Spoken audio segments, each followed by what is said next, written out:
Hello दोस्तों, क्या हाल चाल। मैं विपुल राम शर्मा एक बार फिर आप लोगों का स्वागत करता हूं आपके अपने इस परिवार ऑफिशियल वीआईपी क्लासेस में। दोस्तों, बात करते हैं आज की क्लास के बारे में, क्लास 10th, जिसमें हम बात करेंगे लाइफ प्रोसेस में ब्लड टॉपिक की। और यहाँ पर मैंने लास्ट क्लास में आपको बता दिया था कि ब्लड का कॉम्बिनेशन क्या होता है, कंपोजिशन क्या होता है। आज बात देखो, इसमें ब्लड मैंने आपको बता दिया था, ब्लड वेसल्स भी मैंने आपको, आज ब्लड वेसल्स को हम स्टडी करेंगे। ब्लड और प्लाज्मा का स्टडी मैंने आपको बता दिया था, ठीक है। प्लाज्मा के बारे में काफी इंपॉर्टेंट बातें मैंने आपको बताई थी, जैसे कि 60% of the weight is called plasma, यानी ब्लड में 60% जो होता है वो किसका होता है, 55% प्लाज्मा का होता है। क्लियर है। चलिए आज बात करते हैं दोस्तों इससे आगे की। तो ब्लड वेसल्स, इसके अंदर अब वेसल्स क्या होती है, देखो सीधी बात अगर मैं करूं कि ब्लड सेल्स, देखो ब्लड वेसल्स से, वेसल्स का मतलब क्या हो गया, वेसल्स का मतलब ऐसा है कि एक तरीके की पाइपलाइन।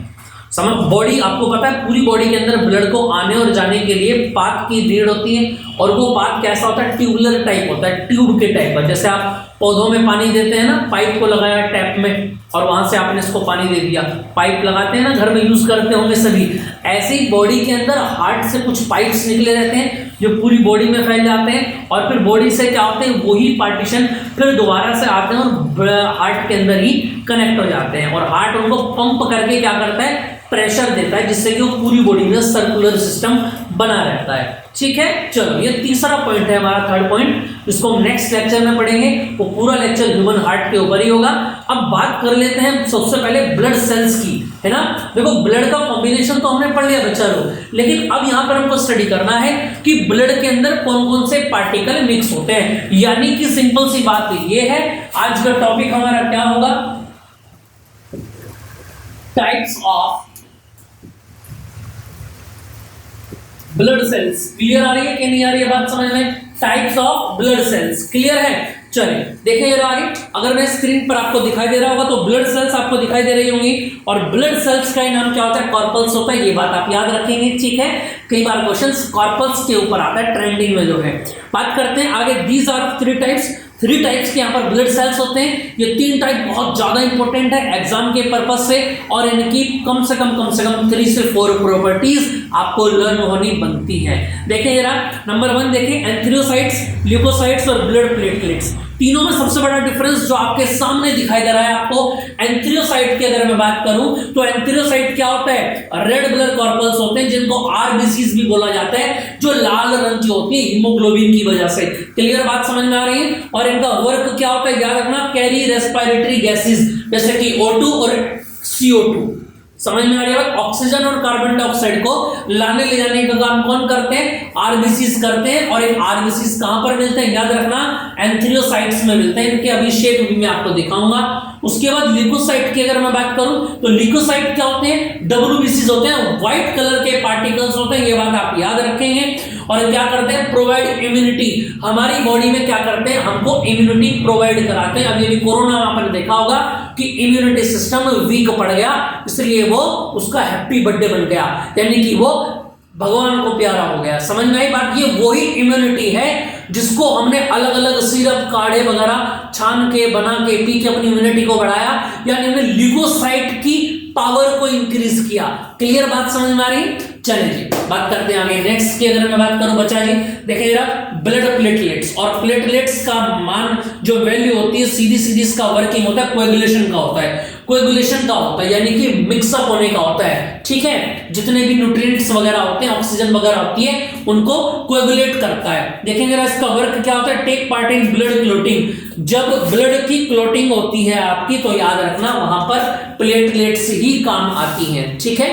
और इनकी क्वांटिटी बॉडी के अंदर मतलब नॉर्मली 1 से 1.5 लाख के समथिंग होती है। समझ में, आपने देखा होगा कई बार गर्मियों वगैरह में लोगों को बुखार हो जाता है, डेंगू हो जाता है, उसमें प्लेट्स क्या हो जाती है, गिर जाती है बॉडी की। समझ में आई बात या नहीं। तो जैसे कि अगर आपकी प्लेट्स ज्यादा तो 1 लाख से नीचे आ जाती है, जैसे कि 60,000 के आसपास आ जाती है, या अराउंड समथिंग 30,000 के समथिंग आ जाती है, तो वहां टेंशन आप थोड़ी सी लेनी पड़ती है आप लोगों को। समझ में आई बात या नहीं। चलिए बात करते हैं आगे की बात करें। देखिए जरा, नेक्स्ट की अगर मैं बात करूं तो एंथ्रियोसाइट से स्टार्ट करेंगे बेटा जी।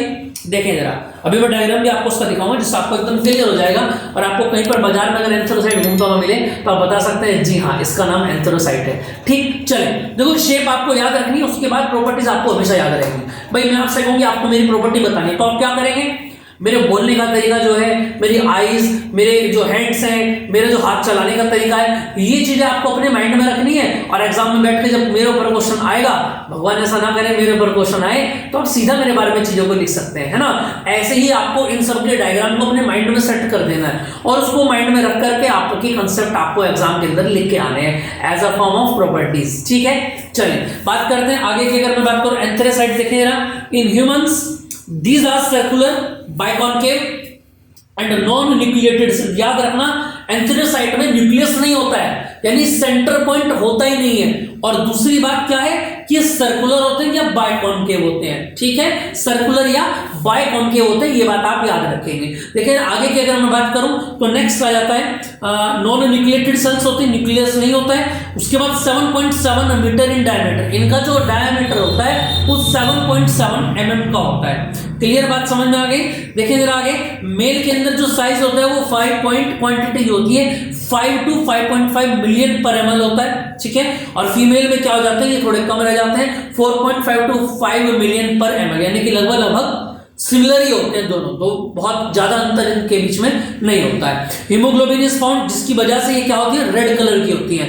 It gives red colour to blood. मैं सीधे सीधे पॉइंट के ऊपर बात कर रहा हूं बेटा जी, जो एग्जाम में आपको याद रखने हैं, और यही पॉइंट्स आपको याद रखने हैं। किताब का किसी चीज का रट्टा नहीं लगाना है, बस जिस चीज के बारे में लिखना है ना वो आपके माइंड में छपी हुई होनी चाहिए, ये बात याद रखना, ठीक। चले, जैसे बचपन में आपको दिखता होगा, आपको काव कैसे लिखने के लिए आता होगा, तो आप किसके बारे में सोचते थे, बताओ जरा। क्या पंडित जवाहरलाल नेहरू के बारे में सोचते थे? नहीं, आप सोचते थे किसके बारे में, you think about cow and then you write all the concepts about the cow, ठीक है। Same is as it is, आपको यहां पर भी ऐसा ही करना है। जिसकी प्रॉपर्टीज आपसे पूछी जाएगी उसके बारे में उसको थोड़ा सा याद कर लेना, तुरंत उसकी प्रॉपर्टीज आपके सामने लिखी जाएंगी। देखें जरा, नेक्स्ट बात करते हैं, it carries O2 from lungs to various parts of the body. ये लेकर के आती है ऑक्सीजन को लंग्स से भी और बाकी के बॉडी पार्ट से भी, है ना। And bring CO2 the lung, और लंग्स को क्या देती है वापस से, समझ में आ रही है बात या नहीं, क्या करती है, CO2 ब्रिंग करती है। आरबीसीज आर, ये बहुत इंपॉर्टेंट नोट है, मैंने इसको इसलिए बनाया है, RBCs are not true cells because they have no nucleus. RBCs क्या होती है, परफेक्ट सेल्स नहीं होती है, क्यों, क्योंकि उनके अंदर न्यूक्लियस नहीं होता, और जिस सेल में न्यूक्लियस नहीं होता है, समझ में आएगा, उनको हम परफेक्ट सेल्स नहीं बोलते हैं। क्लियर है। देखो अगर मैं इसके डायग्राम की बात करूं तो आपको दिखाई दे रहा होगा कैसे है, ये सर्कुलर है और बाइकॉन्केव, यानी अंदर को दबे हुए हैं, समझ में आ रही, बाइकॉन्केव वैसे तो बाहर को उभरा हुआ रहता है, ठीक है। तो ये इस तरीके से डायग्राम होते हैं, और ये आरबीसीज होती है, रेड कलर हीमोग्लोबिन की वजह से होता है। ये सब बातें आप याद रखेंगे। क्लियर बात समझ में आ रही है, इतनी बात सही है भाई। चलो उसके बाद बात करते हैं, नेक्स्ट आ जाता है हमारा ल्यूकोसाइट, ठीक है। चलिए बेटा जी, ल्यूकोसाइट्स क्या होता है, देखो स्क्रीन पर लिखा हुआ है WBCs, यानी व्हाइट कलर की जो होती है सेल्स, है ना। अब सीधी सी बात यहां पर बन जाती है कि व्हाइट का मतलब तो ये हुआ, हीमोग्लोबिन था तो रेड थी, लेकिन अब व्हाइट है तो हीमोग्लोबिन होने का कोई मतलब बनता ही नहीं है ना। चले, लेकिन ये क्या करती है, ये इम्यूनिटी बूस्टर होती है हमारी बॉडी की, ठीक है। इम्यूनिटी पावर को इंक्रीज करती है। देखें यार, अगर मैं ऐसे बात करूं, these are larger in size than erythrocytes. Erythrocytes से साइज में बड़ी होती है, न्यूक्लिएटेड, इनके अंदर न्यूक्लियस होता है, जब भी ये परफेक्ट होती है। अब एग्जाम में सीधा सीधा आपसे पूछ सकता है, which blood cells are perfect, समझ में आ रही है बात, है परफेक्ट सेल्स, तो याद रखना एंथ्रोसाइट्स नहीं होती है, क्यों, क्योंकि उनके अंदर न्यूक्लियर नहीं होता है, न्यूक्लियस पॉइंट नहीं होता है। और याद रखना आप ल्यूकोसाइट्स में होता है, ठीक है। कलरलेस होती है, एम्ब्योडो शेप्ड होती है, और फ्यूअर इन नंबर होती है। शेप तो एम्ब्योडो शेप के टाइप की होती हैं, लेकिन नंबर्स में कम होती हैं, लेकिन साइज में बड़ी होती हैं, ये बात याद रखना, ठीक है बेटा जी। Their numbers are various from 5000 to 9000 per ml। In childrens their number is more than adults.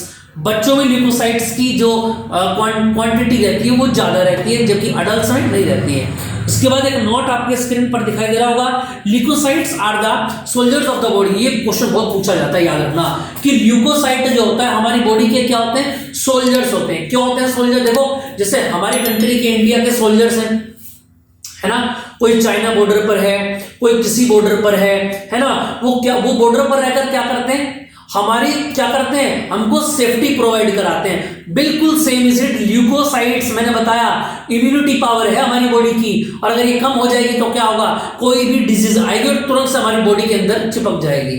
समझ में आई बात है नहीं? ठीक है, तो ये क्या करते हैं ल्यूकोसाइट्स, अपनी इम्यूनिटी पावर से, समझ में आई बात या नहीं, अपनी इम्यूनिटी पावर से क्या कर देते हैं, उस डिजीज को हमारे ऊपर हावी होने नहीं देते हैं। समझ में आई बात या नहीं? ठीक है, चलिए जरा, अब डेंगू जो होता है वो यही तो होता है, वो मॉस्किटो क्या करता है, आपके ब्लड में तो अपना जहर घोलता है, और ब्लड पूरी बॉडी में के अंदर फ्लो हो रहा है। समझ में आया या नहीं? तो वो पूरी बॉडी में अपना जहर फैला देता है। देखिए जरा, because their antibodies are responsible for providing immunity that protect from disease and infection. ये क्या करता है, प्रोटेक्ट करता है आपको डिजीज से। समझ में आ रही है कि नहीं आ रही है बात समझ में? ठीक है, चलिए ल्यूकोसाइट्स का डायग्राम आपको दिखाई दे रहा होगा। अभी ल्यूकोसाइट्स के टाइप्स हैं, ठीक है, लेकिन ये सारे टाइप्स आपको स्टडी नहीं करने हैं। बेसोफिल्स, एसोफिल्स, न्यूट्रोफिल्स ये आ गया है, आप पढ़ेंगे अगर आप बायो लेंगे, बाकी आपका काम ल्यूकोसाइट से ही चल जाएगा। ठीक, चलिए डायग्राम आपको दिखाई दिया मैंने। उसके बाद बात करते हैं बेटा जी ब्लड प्लेटलेट्स की, है ना। तो ब्लड प्लेटलेट्स मैंने भी अभी आपको बताया, जब आपको डिजीज वगैरह होती हैं तो प्लेटलेट्स कई बार घट जाती हैं, डिक्रीज हो जाती हैं। ठीक है, तो फिर इनको इंक्रीज करने के लिए अलग तरीके के मेडिसिन वगैरह, है ना। आपने बच्चों सुना होगा पीछे भी जब डेंगू वगैरह ज्यादा आए थे तो वहां पर बकरी का दूध बहुत ज्यादा फेमस हो गया था, और कहीं कहीं हजारों में ये दूध बिकने लगा था। समझ में आई बात या नहीं? ठीक है, अब ये मत पूछने लगा ना कि बकरी के दूध में ऐसा क्या होता है। बहुत सबसे ज्यादा मिनरल्स जो है वो गाय के दूध में और बकरी के दूध में पाए जाते हैं। समझ में आई बात या नहीं? हाँ, चलिए देखें जरा। अब इसके बाद बात करते हैं ब्लड प्लेटलेट्स की। स्मॉल, ओवल एंड और बायोकॉन्वेक्स, ये डिस्क टाइप होते हैं, याद रखना। स्मॉल होते हैं, ओवल होते हैं, और कैसे होते हैं याद रखना, बायोकॉन्केव, कॉन्वेक्स होते हैं। Disc like bodies, colourless and no nucleus, इनके अंदर भी कोई न्यूक्लियस नहीं। तो यानी कहने का मतलब यह है क्या कि ल्यूकोसाइट्स में न्यूक्लियस होता है और किसी में नहीं होता है। दिस कंटेन कॉन्ट्रासेल्स प्रोटीन, इनके अंदर एक कॉन्ट्रासेल प्रोटीन होता है जिसका नाम क्या होता है, थ्रोम्बियोप्लास्टिन होता है। ठीक है, इसको आप याद रखेंगे, थ्रोम्बियोप्लास्टिन होता है, ये बात याद रखेंगे। Important role in blood coagulation, clotting of blood, यानी अगर आपका हाथ वाथ कट जाए तो वहां पर क्या होता है, आपने देखा हो थोड़ी देर ब्लड निकलने के बाद अपना आप जमना स्टार्ट हो जाता है। समझ में आई बात है ना? तो ये ब्लड प्लेटलेट्स वही काम करती हैं। ठीक है, चलें। When we receive a cut, ये लिख रखा है इसमें, और बाउंड, आपको कोई घाव हो जाए या आपके कहीं पर कट लग जाए, blood vessels starting bleeding, then platelets help to clot the blood, due to which further bleeding stops। यानी कि ब्लीडिंग को स्टॉप करने का जो वर्क करेगा वो कौन करेगा, ब्लड प्लेटलेट्स ही करती हैं। ठीक है, बाकी ब्लड प्लेटलेट्स का डायग्राम आपको दिखा रखा है, सामने देखें, ये शेप इनकी दिखा रखी है। याद रखना, स्मॉल, छोटे छोटे होते हैं इसलिए ज्यादा दिखाई दे रहे हैं आपको, है ना। बड़े होते तो कम दिखाई देते हैं। ठीक है, छोटी सी जगह पर। ओवल होते हैं, बाइकॉन्वेक्स और डिस्क टाइप होते हैं, यानी कि फैले हुए रहते हैं एक तरीके से। ठीक है बेटा जी, चलिए अब एक ग्राफ आपको दिखाई दे रहा होगा जिसमें मैंने सारा बता रखा है। ठीक है, मेबलोब्लास्ट वगैरह, हेमोटोब्लास्ट वगैरह, लिम्फोसाइट वगैरह कैसे कैसे कन्वर्ट होते हैं, ये सारी चीजें इसमें लगा रखी है मैंने। इसको ज्यादा डीप स्टडी नहीं करना है, बाकी तो जो मैंने बताया उसको ही आप ध्यान रखेंगे, वही आपके सिलेबस में है। ठीक, चलिए अब यहां तक की बातें आपको समझ में आ गई होगी। यहां पर आपका ब्लड जो है कंप्लीट हो जाता है। इससे आगे की अगर मैं बात करूं तो उसमें अब एक क्वेश्चन यहां से बन जाता है जो एग्जाम में पूछा जाता है, और कम से कम 3 पॉइंट इसके आपको याद रखने, 3 से 4 पॉइंट अपने एग्जाम्स के लिए। और टॉपिक का नाम है फंक्शंस ऑफ ब्लड, ब्लड का काम क्या क्या होता है। देखें जरा स्क्रीन पर, देखें जरा बच्चा जी, स्क्रीन पर आपको दिखाई दे रहा होगा फंक्शंस ऑफ ब्लड, और यहाँ 8 के समथिंग मैंने पॉइंट लिख रखे हैं, आप इसमें से कोई भी 5 आप याद रख सकते हैं, 5। ठीक है, number 1, erythrocyte transport O two from lungs to various tissues of the body, यानी ट्रांसपोर्ट करता है ऑक्सीजन को। Second, blood platelets help in blood clotting, जो प्लेट्स हैं वो ब्लड क्लोटिंग में हेल्प करती हैं। Transport digested food that is glucose, amino acids, fatty acids and glycerol from alimentary canal and liver to various part of the body form for energy, growth and repair. ये सब कौन करता है, transport करता है blood. Blood क्या करता है, transport of CO2 from tissues to lungs for expiration. ठीक है, ये CO2 को भी ट्रांसपोर्ट करता है और ऑक्सीजन को भी ट्रांसपोर्ट करता है, दोनों बातें याद रखना। ठीक है बेटा जी, आगे नंबर बात करते हैं नेक्स्ट की, number 5, transport of excretory wastage from various tissues to liver. ये लीवर को क्या करता है, ट्रांसपोर्ट करता है। ठीक है, लीवर से ट्रांसपोर्ट करता है, लेता है यानी लीवर से जितना भी वेस्ट प्रोडक्ट 9(2) वगैरह से रिलेटेड होता है, which converts them into urea, और कन्वर्ट कर देते हैं यूरिया में, and transport them to kidney for removal as urine, और यूरिन के थ्रू उस वेस्ट प्रोडक्ट को बॉडी से बाहर निकाल देते हैं। समझ में आ रही? देखो जीव शरीर की संरचना कितनी जबरदस्त बना रखी है इस ईश्वर ने। हर चीज का अपना एक फंक्शन है, ऐसा नहीं आपको कोई बटन दबाना पड़ेगा। समझ में आ रही कि नहीं आ रही बात? समझ तो ये बात बहुत समझने वाली है, और आपको ये सब चीजें पढ़ने का मौका मिल रहा है अपने बॉडी पार्ट्स के रिलेटेड ही, तो ये बहुत ही ज्यादा अच्छी बात है। ठीक है, तो बीच बीच में ऊपर वाले का शुक्रिया अदा कर दिया करो कि उनको आपने ऐसे घर में जन्म दिया कि आप अपनी स्टडी और बहुत अच्छे तरीके से कर पा रहे हैं। ठीक है, नहीं तो बेटा जी मैंने बहुत सारे स्टूडेंट्स ऐसे देखे हैं जिनकी हालत बहुत ही खस्ता है, पढ़ना तो चाहते हैं लेकिन उनके पास जिम्मेदारियां और समय दोनों ही नहीं बचते हैं। ठीक है, लेकिन यही कठिनाइयों का समय है, जो कुछ ऐसे भी है जो इसी समय से पारंगत होकर के आगे जाते हैं और अपनी लाइफ में सक्सेस हो जाते हैं। ठीक है, चलिए बात करते हैं आगे।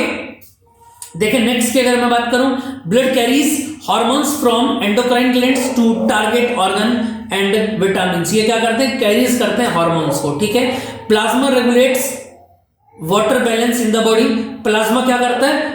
पानी का जो बैलेंस है बॉडी के अंदर उसको मेंटेन रखता है। It regulates the body temperature, और ये बॉडी के टेम्परेचर को भी क्या करता है? मेंटेन करता है। समझ में आ गई बात? तो इसको आप स्क्रीनशॉट भी ले सकते हैं, बाकी इसको आप नोट करना चाहे नोट भी कर सकते हैं, लेकिन अगर आपके पास स्कूल के नोट्स बने हुए हैं, क्योंकि अब टाइम इतना बचा नहीं है आपके एग्जाम्स के लिए, तो आप डायरेक्ट पीडीएफ से भी आप लोग काम कर सकते हैं। ठीक है बेटा जी, बाकी इस हमारी जो क्लासेस चल रही है उससे रिलेटेड लेकर के किसी का कोई सुझाव हो, कोई आपको चेंज कराना हो, तो तुरंत हमारे इस नंबर 9634519461 पर कॉल कर सकते हैं, टेक्स्ट कर सकते हैं, मैसेज कर सकते हैं, आप जो भी चाहे वो कर सकते हैं। ठीक है, हम लोग आप ही की सेवा में लगे हुए हैं। ठीक है तो दोस्तों, मिलते हैं नेक्स्ट क्लास में एक बेहतरीन से टॉपिक के बाद, और अगला टॉपिक मेरे ख्याल से ह्यूमन हार्ट पड़ेगा, तो वहां पर हम उसको पढ़ाएंगे। ठीक है दोस्तों, जय हिंद।